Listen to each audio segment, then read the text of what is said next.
నమస్తే నమస్తే మిత్రులారా. పొద్దున్నుంచి టెంపుల్కి వెళ్దామని ఫీల్ ఉండే, ఎందుకో తెలీదు, మంచి పాజిటివ్ వైబ్ ఉండు.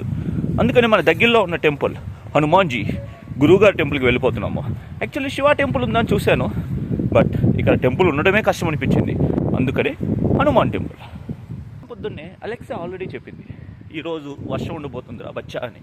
బట్ మనం అయితే ఏదైతే అది అవుతుందని చెప్పి ముందుకెళ్ళిపోయాం. వర్షాలు పడినా పిడుగులే పడినా టెంపుల్కి వెళ్ళి తీరాల్సిందే. వెదర్ చాలా బాగుంది, బట్ సేమ్ టైం వర్షం స్టార్ట్ అయిపోయింది. ఏం చేయలేము, వెళ్ళి తీరుదాం. ఎలా అయితే అలా ఇచ్చి పడేద్దాం. చూస్తున్నారా బ్యాక్ సైడ్, వీళ్ళు బాగున్నప్పుడు వేరు, ఇలా ఎవరు లేనప్పుడు వెదర్ సరి లేనప్పుడే వేస్తున్నట్టుంటారు.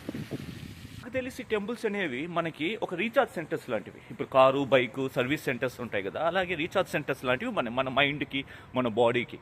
అప్పుడప్పుడైనా వెళ్ళి ఒక 10 నిమిషాలు అక్కడ కూర్చొని ఆ రీఛార్జ్ బాడీని మైండ్ని రీఛార్జ్ చేసుకొని వస్తే ఇంకా లైఫ్లో మనం ఇచ్చి పడేయచ్చు. ఏమంటారు?